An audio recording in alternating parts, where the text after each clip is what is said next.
मैले एउटा company create गरेँ, कम्पनीमा आएर क्रिएट। त्यसपछि अब हामीले यहाँनिरबाट इनेबल ब्याचेस भन्नेलाई यस गर्ने। इनेबल ब्याचेस यो यस गर्ने। यदि तपाईँले डिस्काउन्ट पनि दिन चाहनुहुन्छ भने तल डिस्काउन्टको लागि यो कोलम, डिस्काउन्ट कोलम आउने बनाउन यो युज डिस्काउन्ट कोलम इनभोइस भन्ने यो अप्सनलाई पनि यस गर्न सक्नुहुन्छ। यस गर्न वाइ लेखेर इन्टर।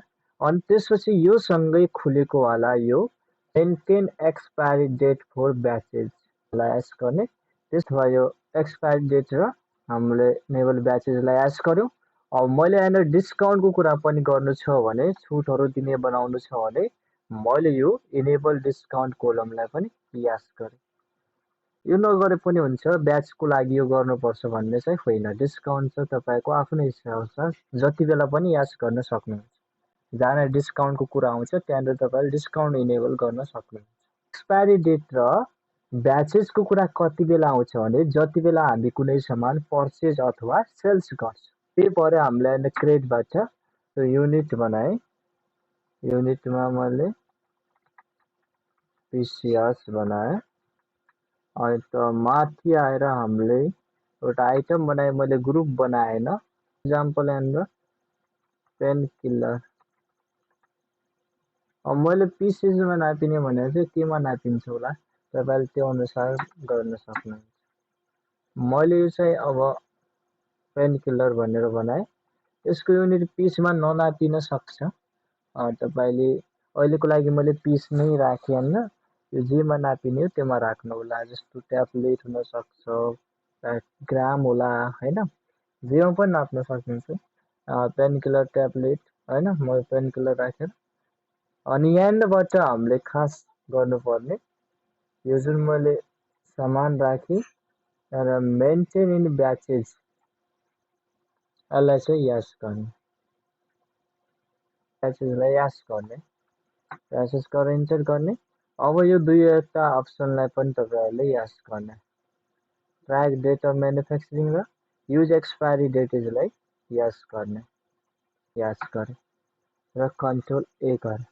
हो, यसरी नै मैले मानौ आटा भनेर अहिले अब केमा हुन्छ, अब पिसमा त हुँदैन, यो केजी ग्राममा हुन्छ भने अब मैले यहाँनिर अल्ट सी गरेर बनाउन सक्छु। यहाँनिरबाट बनाउनु छ भने अल्ट सी बनाउने।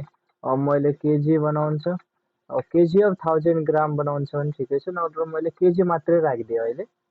अब यसमा पनि सेम तरिकाले मेन्टेन इन ब्याचेसलाई यस गर्ने, ट्र्याक अफ म्यानुफ्याक्चरिङलाई पनि यस गर्ने र युज एक्सपायरी डेटलाई पनि यस। ल अब यसपछि ब्याक आएँ म। अब हामीले सिधै लेजर बनाउनु पर्ने हुन्छ। पर्चेज अथवा सेल्स गर्नको लागि हामीलाई लेजर चाहिन्छ। जस्तो मैले यहाँनिर पर्चेज गर्दैछु भने हामीले यहाँनिर पर्चेजलाई अन्डर पर्चेज एकाउन्ट र यसमा कन्ट्रोल ए गर्ने। त्यसपछि हामीले सेल्सलाई अन्डर सेल्स एकाउन्टमा राख्ने। जस्तोलाई हामीले सन्ड्री क्रेडिटर्स राखेँ, एबिसी प्राइभेट लिमिटेड, जसलाई मैले सन्ड्री डेप्टर्स गर्छु। भोचरमा आएर यहाँबाट हामीले पर्चेज भोचरमा राख्ने। पार्ट एकाउन्ट नेम जस्तो मैले यहाँ हरेस स्टोरबाट पर्चेज गर्ने भनेको थिएँ, कन्ट्रोल ए गरेँ। अब पर्चेज लेजर, अब नेम भएछ मानौ मैले यहाँबाट पेन किलर भन्ने औषधि छ।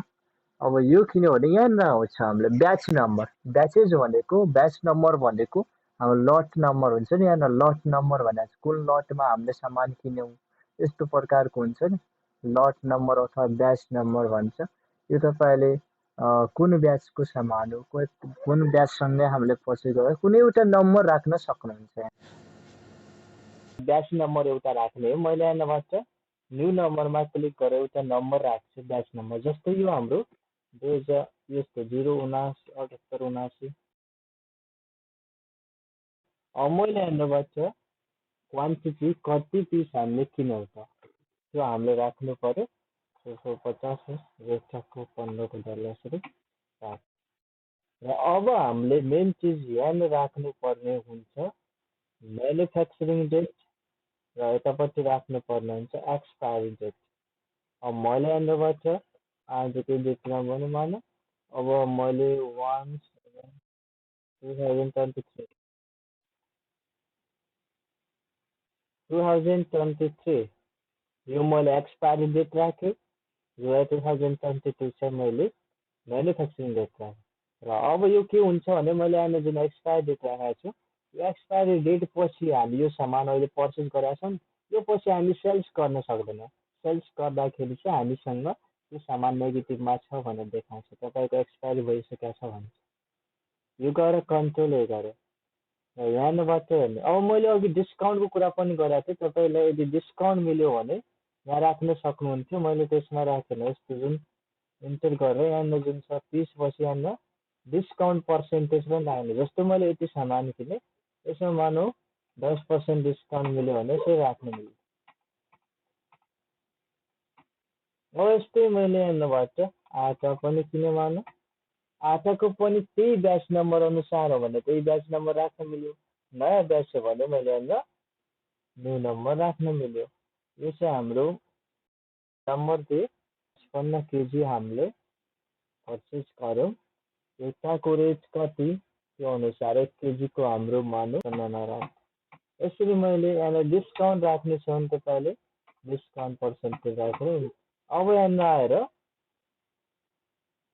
एक्सपायरी डेट र म्यानुफ्याक्चरिङ, यहाँ म्यानुफ्याक्चरिङ डेट राख्ने यता चाहिँ एक्सपायरी डेट राख। अब त्यसको लागि चाहिँ हामीले यहाँबाट म्यानुफ्याक्चरिङ डेटमा 1 जुलाई आजको राखेँ। अब मैले यो 1/9/2022 2 महिनाको मैले यसको म्याथ राखेँ। म्यानुफ्याक्चरिङ 1 जुलाईमा भयो, 1/9मा एक्सपायरी हुने भनेर राखिदिएको छु, 1 सेप्टेम्बरतिर। यो राखेर कन्ट्रोल ए गरेँ। मैले केही सामान पर्चेस गरेँ जसमा हामीले त्यो एक्सपायरी डेट र म्यानुफ्याक्चरिङ डेट अलि सँगसँगै ब्याच राख्यो। अब यो ब्याचको रिपोर्ट हेर्न हामी ब्याक गरेर यतापट्टि डिस्प्ले मोर रिपोर्ट्समा आउने, यहाँनिर डिस्प्ले मोर रिपोर्ट्समा आएर तपाईँले इन्भेन्ट्री बुक्समा हेर्न सक्नुहुन्छ। यहाँ ब्याच भनेर खुलेको छ, इन्भेन्ट्रीमा हाम्रो ब्याच भनेर खुलेको छ। यो ब्याचमा क्लिक गर्ने हो भने हाम्रो ब्याच अनुसार सामान हेर्न सक्नुहुन्छ। दुईटा ब्याच नम्बर यो रहेछ, एउटा आटा छ हामीसँग सामान, अर्को छ पेन किलर। मैले आटामा क्लिक गर्ने भने यो ब्याच नम्बर अनुसार कहिलेदेखि कहिले सकिने त्यो यसको बारेमा डिटेल कुरा हेर्न सक्नुहुन्छ। एक्सपायरी कहिले हुने हो होइन, यो ब्याचमा कुन कुन सामान आएको थियो त त्यो तपाईँले हेर्न सक्नुहुन्छ। अब ब्याच वाइज राखेर यसरी। अब यसरी नै हामीले ब्याचमा आएर अर्को ब्याच पनि छ पेन किलर, यो अनुसार हेर्न सक्नुहुन्छ। मैले यो सामान बेच्नु पर्यो भने एक्सपायर नभइकन बेच्नु पर्यो। फेरि एक्सपायर भइसकेको मितिमा चाहिँ हामीले यसलाई बेच्न खोज्यो भने त्यहाँ नेगेटिभ स्टक भनेर आउन सक्छ, मान्दैन है। हेर्नुहोस्, जस्तो मैले भोचरमा आएँ, म आजकै मितिमा छु 1 जुलाई 2000 भनेको म्यानुफ्याक्चरिङ डेटमै छु। अब म त्यसपछि चेन्ज गरेर हेरौँला। अब मैले यहाँबाट यो सेल्स गरेँ, सेल्स मैले यहाँ एबिसी प्राइभेट लिमिटेडलाई बेच्नु पर्नेछ सेल्स। अब यहाँ नेम अफ आइटम जस्तो मैले फर इक्जाम्पल यहाँ पेन किलर हामीसँग 50 पिस थियो यो लोड नम्बर अनुसार। अब मैले यहाँबाट क्वान्टिटी कतिवटा भनेर भनेको छ, मैले 15वटा, यो चाहिँ 25 को डरले डिस्काउन्ट नदिइकन मैले बेचेँ कन्ट्रोल। अब कुनै अरू सामान पनि जस्तो आटा पनि बेचेँ, त्यही अनुसार राख्न सक्नुहुन्छ होइन। अहिले मैले यहाँ 5 यसरी गरेर कन्ट्रोल, त्यही म्यानुफ्याक्चरिङ डेट त्यही एक्सपायर डेटमा मैले यसलाई सेल्स गरेँ। तर यो त हाम्रो यो 1 जुलाईमै थियो, हाम्रो बेच्यो, केही पनि नेगेटिभ भन्यो। जस्तो मैले यहाँ सामान स्टक समरीमा हेर्नु भने सामान घटिसकेको छ अनि हामीसँग देखाइरहेको छ अहिलेसम्मको मितिमा हामीसँग टन्नै सामान देखाइरहेको छ।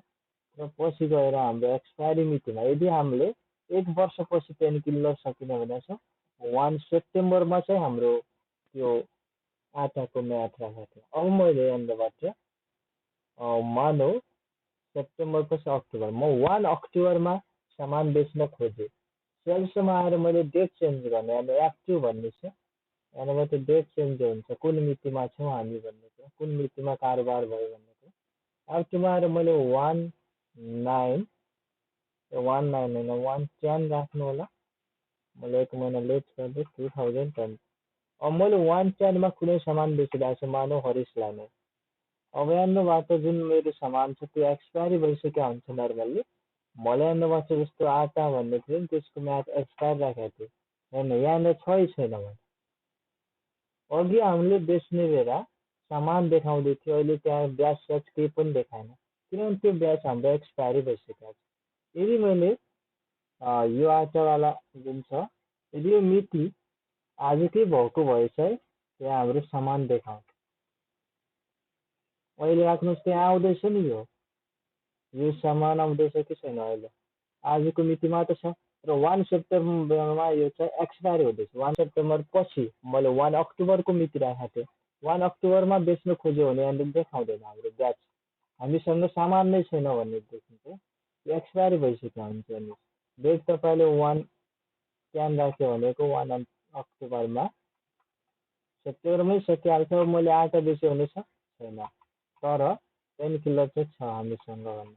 यहीँनिर हेर्नुहोस् त यो आटा चाहिँ यहाँ छ छैन भने तपाईँले यसरी हाम्रो ब्याज एक्सपायरी भइसकेको छ। अब मैले यहाँ आएर तपाईँले यहाँ पनि हेर्न सक्नुहुन्छ।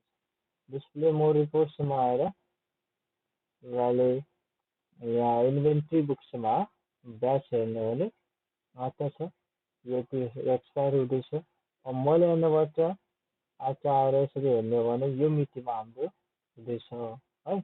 अब मैले यसको पिरियड चेन्ज गरेँ, अहिले 17देखि 1 महिनाको मात्र आउँदैछ। मैले 19देखिको राखेँ, 2022देखि 1/10/2022को पिरियड राखेर हेर्ने हो भने यहाँ ओपनिङ छ भनेर देखाउँदैछ, यसरी देखाउँदैछ। एक्सपायरी भइसकेको हुन्छ यो कुराहरू त तपाईँले हेर्न सक्नुहुन्छ। आटवाड गएको देखाएको छैन।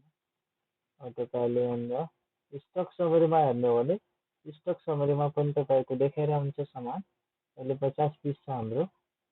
मलाई ब्याच प्रोसेसिङ भने यति नै हो। ब्याच नम्बर अनुसार हामी सामान पर्चेस गर्छौँ अनि त्यसको एक्सपायर डेट र म्यानुफ्याक्चरिङ डेट सेट गर्छौँ अनि त्यसपछि त्यही अनुसार सेल्स गर्न सक्छौँ। यो चाहिँ हाम्रो कुनै प्रोडक्सनतिर जस्तो खाद्यान्नतिर अनि हाम्रो जुन मेडिकलतिर हाम्रो यसरी एक्सपायर डेटहरू सेट गरेको हुन्छ। Okay sir.